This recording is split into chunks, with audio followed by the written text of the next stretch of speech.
नमस्कार दोस्तों, स्वागत है आपका स्लीपी क्लासेस में। आज दो बेसिक कंसेप्ट्स के बारे में डिस्कस करते हैं और देखते हैं कि हमें क्या इसके बारे में क्लैरिटी है या नहीं है। एक बार टेस्ट कर लेते हैं खुद को।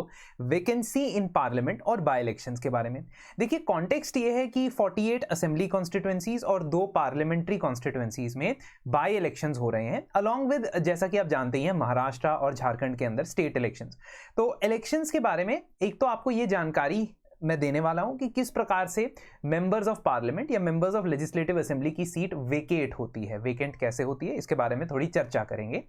सबसे पहले तो जब भी हम शुरुआत करते हैं पॉलिटी में कुछ भी पढ़ने की, तो संविधान से स्टार्ट करते हैं। Constitution of India is the Bible, the Bhagavad Gita, the Quran, everything for polity. तो आर्टिकल 101 और आर्टिकल 190 जो है कॉन्स्टिट्यूशन के, वो एमपी और एमएलए इन दोनों की सीट वेकेंट जब होती है उसके बारे में चर्चा करते हैं।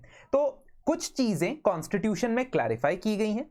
इसके अलावा कुछ चीजों को पार्लियामेंट के लिए रख दिया गया है। पार्लियामेंट वहां पे क्लैरिफाई कर सकता है कि वैकेंसी होने के केस में, वैकेंसी होने के सिनेरियो में क्या किया जा सकता है। तो ये समझना बहुत जरूरी है कि संविधान जब बात करता है रेजिग्नेशन की या रिमूवल की या डिस्क्वालिफिकेशन की, तो उसके भी अलग अलग जगहों पे अलग अलग सोर्सेज से हम जानकारी लेते हैं। बिफोर आई स्टार्ट डिस्कसिंग, एक छोटा सा मैं आपको अपडेट देना चाहता हूं, इनफैक्ट रिमाइंडर, कि हमारा संभव प्रीलिम्स क्रैश कोर्स का 3rd और मच मॉडिफाइड एंड करंट के हिसाब से अपडेटेड वर्जन अब आ चुका है, यानी क्रैश कोर्स 2025 के लिए, जिसमें आपको ये सारी सुविधाएं मिलेंगी। Along with that you will also get 7 full length test, 7 full length test मिलेंगे। लाइव क्लासेस के थ्रू आपका सिलेबस जो है कवर करवाया जाएगा। तो आप यदि इंटरेस्टेड है तो जरूर एनरोल कर सकते हैं। वहां पे भी हम बेसिक्स को करंट अफेयर से लिंक करना सीखेंगे, जैसे आज कर रहे हैं। अब सबसे पहले तो रेजिग्नेशन, यानी कि वैकेंसी ऑफ सीट्स कब अराइज होती है। यदि कोई व्यक्ति रिजाइन कर देता है अपनी पोजीशन से, स्पीकर या चेयरमैन को चिट्ठी लिख के वो रिजाइन कर देता है, तो उसका सीट वेकेट हो सकता है इफ रेजिग्नेशन इज एक्सेप्टेड। ध्यान रखिएगा कि संविधान में यह भी लिखा गया है, कॉन्स्टिट्यूशन में यह भी लिखा गया है कि यदि स्पीकर या चेयरमैन को ऐसा लगता है कि ये जो रेजिग्नेशन है ये प्रेशर में आके दिया गया है या इन्फ्लुएंस में आके दिया गया है और उनका वॉलंटरी डिसीजन नहीं है, तो वो उस रेजिग्नेशन को रिजेक्ट भी कर सकते हैं, डिक्लाइन भी कर सकते हैं। ये पावर संविधान दे रहा है। ऐसी छोटी छोटी चीजों पे कई बार सवाल पूछा जाता है एक ऑप्शन में, एक स्टेटमेंट के तौर पे, और वहां पे प्रीलिम्स में आपको ऐसी ही छोटी चीजें आइडेंटिफाई करनी पड़ सकती है। सेकेंडली, आर्टिकल 101 और 190 ये कहते हैं कि यदि कोई एब्सेंट रहता है 60 डेज तक हाउस से, अगर कोई एब्सेंट रहता है 60 डेज तक हाउस से, तो उसके वैकेंसी के लिए हाउस में मोशन मूव किया जा सकता है। ठीक है। और जब ये जो 60 डेज गिनेंगे, इस 60 डेज में जब भी हाउस को 4 दिन से ज्यादा के लिए एडजर्न किया जाएगा, वो टाइम ड्यूरेशन नहीं गिना जाएगा। ठीक है। तो जब हाउस को प्रोरोग किया जाता है, मतलब सेशन को समाप्त किया जाता है, या 4 दिन से ज्यादा के लिए एडजर्न कर दिया जाता है बाय द स्पीकर और चेयरमैन, उस ड्यूरेशन को हटा के यदि कोई व्यक्ति, कोई इंडिविजुअल 60 डेज तक कंटिन्यूसली एब्सेंट रहता है, तो हाउस में मोशन मूव किया जा सकता है कि इसे रिमूव किया जाए, और उन्हें रिमूव करके उनकी सीट फिर वेकेंट हो जाती है। आगे मैं बताऊंगा ये वेकेंट वाला मसला हम पढ़ क्यों रहे हैं, क्योंकि इन सभी तरीके की वेकेंट सीटों पे फिर बाई इलेक्शन करवाने पड़ते हैं। इसके अलावा आपके पास और भी केसेस है जहां पे व्यक्ति को अपनी सीट वेकेट करनी पड़ती है। थर्ड सिनेरियो इज जब उसका इलेक्शन वॉइड डिक्लेयर हो जाए। अब आपको यह जानकारी होनी चाहिए कि according to Representation of People Act, MP या एमएलए के जो चुनाव होते हैं उसको लेके यदि कोई डिस्प्यूट आपने रेज करना है, तो आपने हाई कोर्ट में करना है। कौन से हाई कोर्ट में? जिसकी ज्यूरिसडिक्शन में वो कॉन्स्टिट्यूएंसी पड़ती है। ठीक है। तो यदि आप मान लीजिए पंजाब की किसी कॉन्स्टिट्यूएंसी से लड़ रहे थे, तो Punjab and Haryana high court में आपके खिलाफ इलेक्शन पिटीशन जा सकती है। यदि यह साबित हो जाता है कि आपका जो इलेक्शन है वो फ्रॉड था, वॉइड था किसी कारणवश, तो आपकी सीट हो जाएगी वेकेंट। दूसरा, यदि हाउस आपको एक्सपेल कर देता है पोजीशन से। फॉर एग्जांपल, लोकसभा ने पिछले साल महुआ मोइत्रा जी को एक्सपेल कर दिया था after the ethics committee found out कि उन्होंने कुछ मिसकंडक्ट किया है। अब उनकी सीट भी वेकेट हो गई थी। तीसरा, अगर वो व्यक्ति जो मेंबर ऑफ पार्लियामेंट है या एमएलए है वो प्रेसिडेंट या वाइस प्रेसिडेंट की पोजीशन पे पहुंच जाता है, तब भी वो सीट वेकेट हो जाएगी। सिंपल रीजन इज कि कंडीशंस ऑफ ऑफिस में लिखा गया है कि यदि कोई राष्ट्रपति है और गवर्नर है तो उसे कोई एमपी या एमएलए की पोजीशन पे बैठने की सुविधा नहीं। लास्टली, गवर्नर की पोजीशन पे भी यदि कोई एमपी या एमएलए बैठ जाता है तो ऐसे व्यक्ति को भी क्या करना होता है, ऐसे व्यक्ति को उस सीट को वेकेट करना होता है। तो इन सभी सिनेरियोज में सीट हो जाती है वेकेट। लेकिन अब जब हम इंटरेस्टिंग बात पे आएंगे जो संविधान में नहीं बताई गई है, वो है डबल मेंबरशिप की बात। डबल मेंबरशिप के सिनेरियो 4 तरीके से इमर्ज करते हैं। इन चारों तरीकों को फटाफट से समझते हैं। 4 सिनेरियो में सबसे पहला सिनेरियो है यदि कोई member of legislative assembly MP बन जाए, ठीक है, या वाइसे वर्सा, उल्टा भी हो सकता है। कोई व्यक्ति अभी एमपी है वो एमएलए का चुनाव लड़े, या कोई व्यक्ति अभी एमएलए है वो एमपी का चुनाव लड़े। This can happen. यदि ऐसा होता है और वो व्यक्ति ऐसा चुनाव जीत जाता है, the person wins such an election, then he has to resign from his existing seat. तो एग्जिस्टिंग सीट से रिजाइन करना पड़ेगा विद इन 14 डेज, अदरवाइज उसकी जो नई वाली सीट है वो चली जाएगी। तो अगर एमएलए एमपी बनता है तो उसे 14 दिन के अंदर एमएलए के तौर पे रिजाइन करना होगा, अदरवाइज एमपी की सीट चली जाएगी, एंड वाइस वर्सा। ये चीज कहां लिखी है? Prohibition of simultaneous membership rules of 1950 में। इसका मतलब अलग अलग सोर्सेज से ये जानकारी आती है, सब चीज संविधान में नहीं लिखी होती है।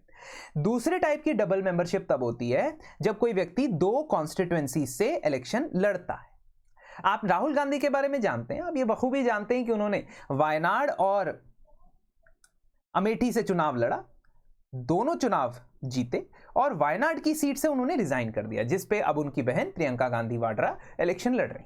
अब इस पर्टिकुलर इवेंट को आप इस कंटेक्स्ट में देखें कि आप लोकसभा के जो चुनाव है वो मैक्सिमम 2 सीटों से लड़ सकते हैं। Same is for legislative assembly as well. विधानसभा के चुनाव भी आप 2 सीटों से लड़ सकते हैं, लेकिन 14 दिन ऑफ इलेक्शन के रिजल्ट के अंदर, रिजल्ट आने के 14 दिन 2 हफ्ते के अंदर आपको रिजाइन करना पड़ेगा 1 सीट से, नहीं तो दोनों सीटें चली जाएंगी। ध्यान से सुनो, रिजाइन करना पड़ेगा 1 सीट से, 14 दिन के अंदर अपनी चॉइस बतानी पड़ेगी, नहीं तो दोनों सीट से हाथ धो बैठोगे। यहां पे तो पिछली सीट बनी रहेगी, लेकिन यहां पे दोनों सीट चली जाएंगी। तीसरा, यदि कोई सिटिंग मेंबर है एक सदन का और दूसरे में इलेक्ट हो जाता है, this happens in case of Lok Sabha and Rajya Sabha. So a person who is Lok Sabha member becomes Rajya Sabha member, और a person who is Rajya Sabha member contest election and becomes Lok Sabha member. इसको भी डबल मेंबरशिप का केस माना जाएगा। इस डबल मेंबरशिप के केस में सिंपल सी बात है, पहली सीट वेकेंट हो जाएगी ऑटोमेटिक। तो मैं राज्यसभा का मेंबर था, एमपी था, मैंने लोकसभा का चुनाव लड़ा, मैं जीत गया, तो फिर मेरी राज्यसभा की सीट चली गई। मैं लोकसभा का एमपी था और मैंने राज्यसभा का चुनाव लड़ा, मैं जीत गया, तो मेरी लोकसभा की सीट चली गई। एंड आखिर में, लास्ट में, 4th सिनेरियो रिवाइज करेंगे अभी ये सिनेरियो, तभी आपको रिकलेक्ट होगा। If a person is elected to both houses of Parliament, कभी कभी ऐसा हो सकता है कि इलेक्शन कमीशन को लगे कि राज्यसभा और लोकसभा का चुनाव इकट्ठे करवा दे, राज्यसभा की कुछ सीटों का चुनाव, लोकसभा की कुछ सीटों का चुनाव, और कोई व्यक्ति जाता है नॉमिनेशन फाइल करता है, दोनों चुनावों के लिए कर सकता है, और दोनों में इलेक्ट हो जाता है, तब क्या करना होगा?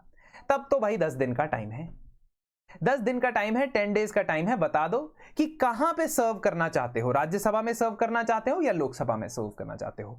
अगर नहीं बताते हो तो राज्यसभा की सीट चली जाएगी, अगर नहीं बताते हो तो राज्यसभा की सीट चली जाएगी। अब चारों केस रिवाइज करते हैं।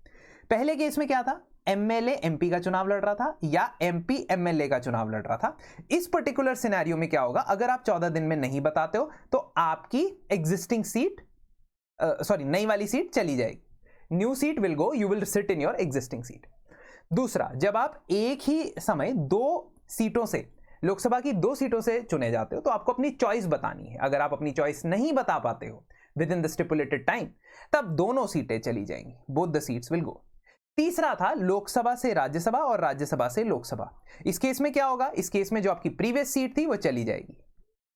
एंड लास्टली, जब आप दोनों हाउसेस से साइमल्टेनियसली इलेक्ट हो जाओ, लोकसभा से और राज्यसभा से, और आप ना बता पाओ कि 10 दिन के अंदर कि आपने कहां जाना है, तो आपकी राज्यसभा की सीट वेकेट हो जाएगी।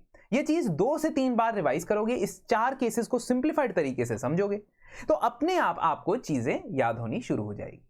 अब जब हाउस वेकेट होता है, सदन में सीट वेकेट होती है, तो उसको क्या करना है, उसमें कराने हैं बाय इलेक्शन। और अगर आप रिप्रेजेंटेशन ऑफ पीपल एक्ट 1951 देखेंगे, उसका पार्ट 9 देखेंगे, वहां पे बाय इलेक्शंस के बारे में ये जानकारी दी गई है। आर्टिकल 141 से सेक्शन 141(7) से लेके सेक्शन 151 के बीच में। इस जानकारी में मात्र 2 चीजें लिखी है। एक, यदि कोई सीट वेकेट होती है एमपी की, एमएलए की, चाहे वो राज्यसभा हो या लोकसभा, वहां पे बाय इलेक्शन करवाना इलेक्शन कमीशन की जिम्मेदारी है। दूसरा, एक सूरत है जिसमें बाय इलेक्शन करवाने की जरूरत नहीं है। इनफैक्ट 2 ऐसे सिनेरियो है जिसमें बाय इलेक्शन करवाने की आपको जरूरत नहीं है। जरूरत नंबर 1, जब reminder of the term 1 year से कम हो, मतलब व्यक्ति ने जब सीट वेकेट की तब उसकी कार्यकाल में, उसके टेन्योर में 1 साल से कम समय बचा था। तो जैसे महुआ मोइत्रा जी जो डिस्क्वालीफाई हुई थी, एक्सपेल की गई थी हाउस से, वहां पे बाय इलेक्शन करवाने की जरूरत नहीं पड़ी क्योंकि तब इलेक्शन होने ही वाले थे, 1 साल से कम का वक्त था। दूसरा, जब इलेक्शन कमीशन ये बता पाए कि भाई इस वक्त इलेक्शन नहीं हो सकता है, सर्कमस्टांसेस ऐसे नहीं है कि इलेक्शन हो पाए। अगर ये 2 कंडीशंस मीट नहीं करती है तो with in 6 months of the vacancy arising आपको बाय इलेक्शन करवाना पड़ता है। बाय इलेक्शन कंडक्ट करवाना ये अनिवार्य है as per representation of People act 1951। और इसी के साथ हमारी आज की जो कक्षा है, क्लास है, एंड होती है। आई होप आपको कुछ चीजें क्लैरिफाई हुई होंगी और बेसिक्स को करंट अफेयर्स के साथ आप जरूर लिंक करके चले, जैसा कि हम अपने संभव प्रीलिम्स क्रैश कोर्स में भी करते हैं। अगली बार तक के लिए धन्यवाद। आपका दिन शुभ रहे।